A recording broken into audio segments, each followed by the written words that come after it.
Um, I first found God actually just this last year, which is crazy because I got saved April 5th, 1993, when I was very, very young. I grew up in a Baptist home. My parents, while they were married, were very in love with God, very devoted. So we were a church family. Um, we were there several times a week, and it was good. It was really good then. Um, and then some unfortunate things started happening. Um, my older sister was, I don't know, I guess going through some things and was a little lost herself and maybe had some curiosities. And that's when the molestation started. I was roughly, I believe, about 4 years old when that started. Um, so I was introduced to, I guess, perversion at a very young age. Um, it started with me, and then she started going to my little brother as well. And it just became kind of a sick game. She would make us like argue and fight for her.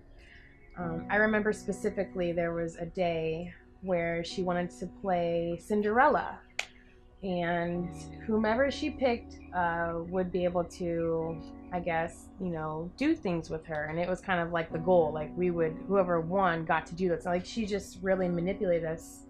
Um, and she had picked my brother, and I remember I was so mad, I was so heartbroken, and I ran downstairs and I told my mom. And I don't really remember a reaction from my mom. um, it was just, she kind of ignored the situation, I guess. And I can look back at it now and just realize that my mom herself was going through a lot of issues herself. She was having marriage issues and having her own battles. But I remember telling her it did stop for a little bit, and then it continued. But I think because I was the one who told on my sister, she decided to stop with me and continue with my brother for many years. Um, and I wasn't allowed to tell. My brother made me swear that I wouldn't tell, but I tried at all times, to stop her, to protect him. And it just became a really sick thing where she said she would tell mom that we wanted it. It was just, I grew up already not trusting because I can't even trust my family members. And I was introduced to lust at such a young age. I remember, just being addicted to porn. I remember at such a young age, at night, everyone's asleep, and I'm flipping through the channels trying to find something to masturbate to. And that's like at the age of 5 or 6, which is really insane when you think about it, because those are just such things that a child shouldn't even be introduced to. But that's what I was looking for. I was just really driven for porn and masturbation. Um, and then I grew up and I started dating. My dad at this point had left the house. My parents divorced. We stopped going to church. And basically, our world kind of spun out. My mom was, I guess, tired of being married for 16 years and was just acting kind of crazy, drinking and having men in and out of the house. My dad was heartbroken and I guess didn't know how to handle it either. And he started dating someone else who was older. And she was, I guess, at that time just tired of raising kids. And it was hard, probably, with my mom. And just the divorce made it really impossible for us to connect with my dad. So my dad until just pushed us out. So here I am without my dad. My mom is acting wild, and I found boys. So I lost my virginity at the age of 16, and that's just when it started. I found that sex was how I thought love was. Like, I'm like, this is how I'm going to get my filling. This is how I'm going to fill this void of, you know, not feeling love from my dad and still feeding my addiction of lust. Um, and it continued.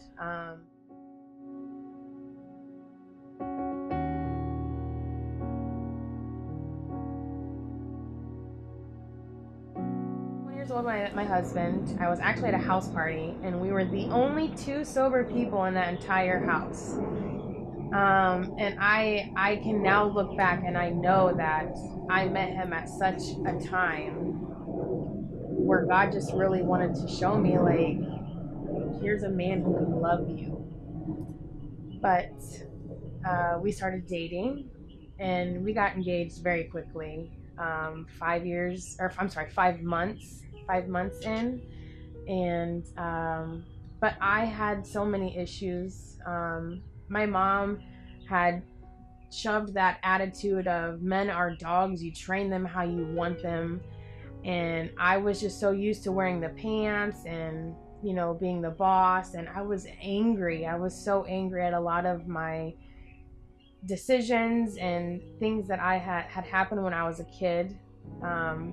But at the same time, I had God, which is crazy.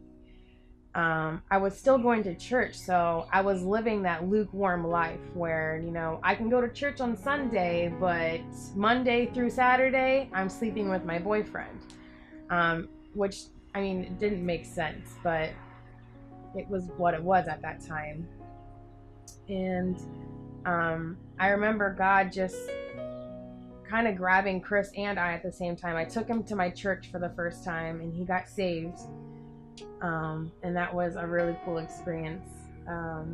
But we decided that we were going to try and be celibate. So 2 years passed, and we still are engaged and trying to be celibate. But he had, again, his own issues, and I had my issues, and it just wasn't working out. So we broke up for a little bit, and I went home and to Ohio again, and I actually cheated on him, and it just brought back all those feelings of, you know, what I thought was fulfilling turned into conviction all of a sudden. I'm like, what is happening?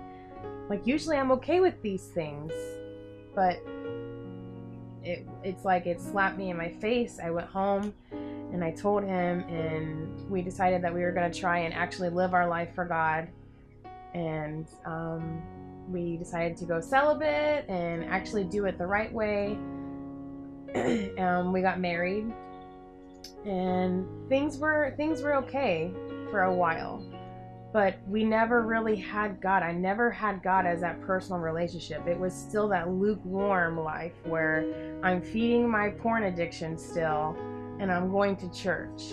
You know, there's just things that I'm not being very transparent with what I'm feeling, what I'm going through, and I'm not even going to God about it. I'm just keeping it inside. I'm not even talking to my husband about it.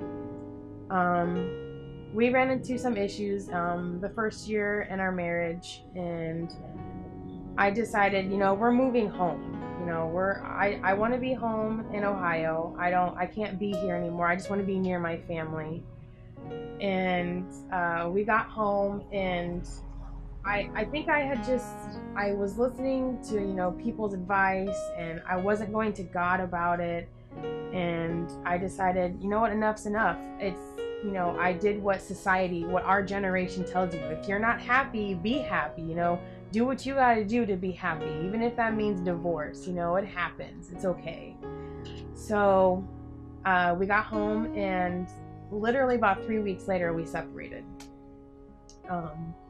I had went back to an ex, and it was just a really dark time, because I literally walked away from God, and I knew that I was. I wasn't even going to church anymore. I wasn't praying, because I knew the moment that I went to God, He would tell me, you know, go back to your husband, or, you know, do these things that I wasn't ready for. And I just was running, literally running from God. And those times were just so dark. It was just such a sad time for me. I was literally in just a black hole where I thought I would never get out of. But I was just in my pride at the same time. My family was mad at me for separating from Chris. You know, pretty much everybody was on my husband's side. And rightfully so, because I mean, I was doing wrong. I understand. But I had just fallen so deep into this pit, and I decided I just kind of threw up my hands. I moved back to Orlando, and I was by myself. My husband stayed in Ohio. I left my ex. I left my family, and I came here, and I was on a journey to find me. I wanted to get back to myself because I feel like I had just run so far away, and I gotten into such a dark place. I didn't know who I was. I didn't know, what I was doing. I was certain that I was going to get a divorce. And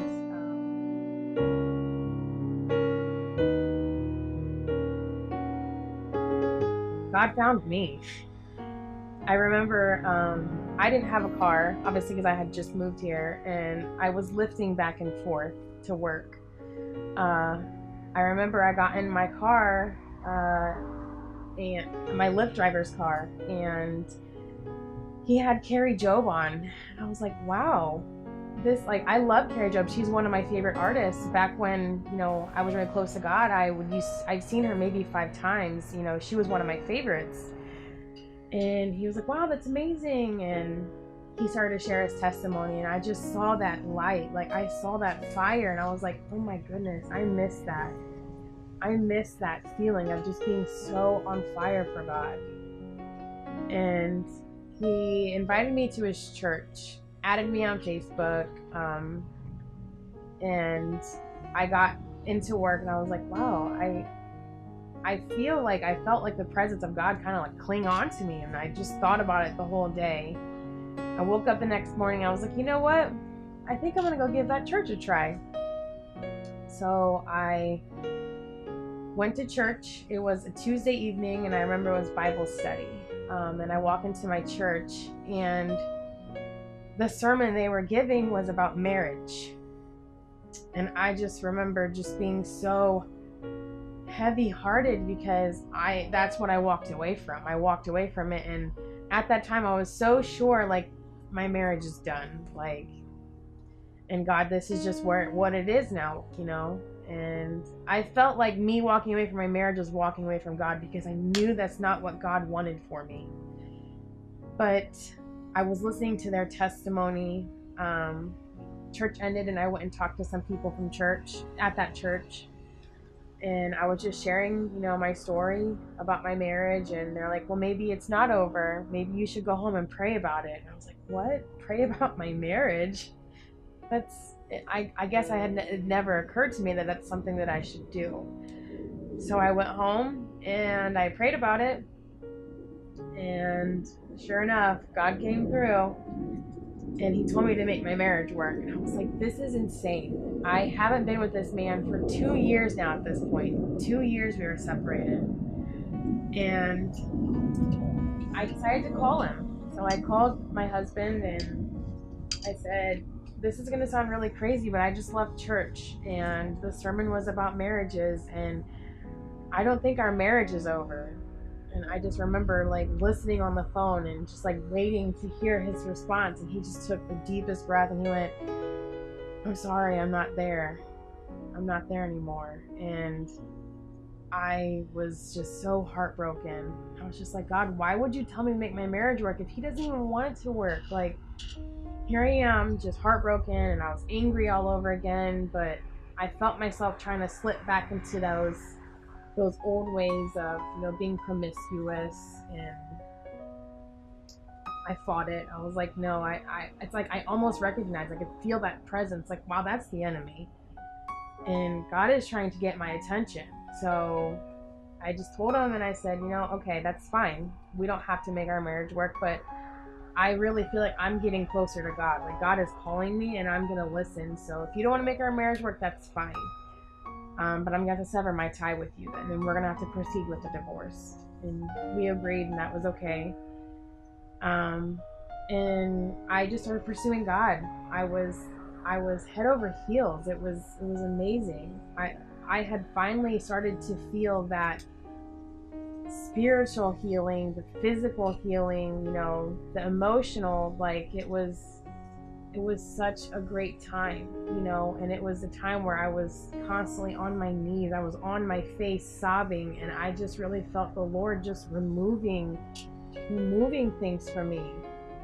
And it's funny because I had a friend yesterday say that it was kind of like broken glass, like those little tiny shards. Like even God was like, I want to take those, just even those tiny things. Like I just want to renew you.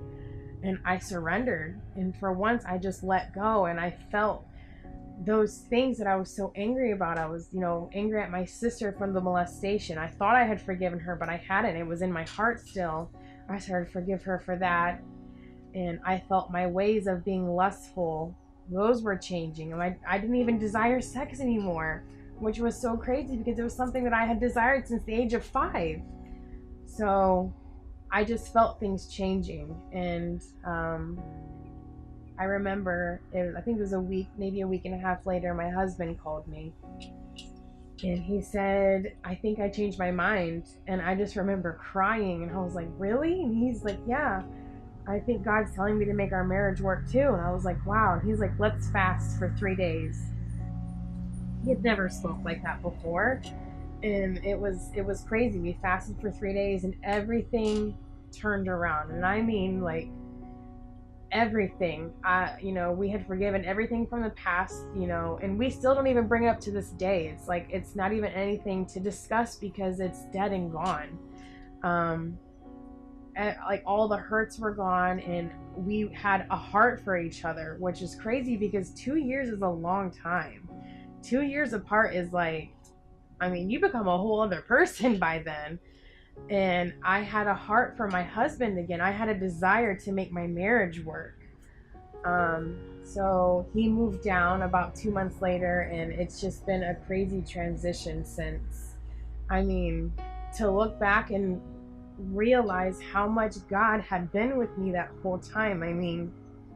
To be very frank, I had been with at least 30 some odd people. And even before meeting or going back to church, I was even with a woman. The enemy had even convinced me that I was gay, that, I couldn't make my marriage work because I'm into women. And it was just like, to look back and see how the enemy tried so hard to drag me down, to end my marriage, to, break my family. It's crazy. Christine, and this has been my testimony. Thank you so much for listening. I hope that it helps one of you ladies out there. And God bless you. Thank you.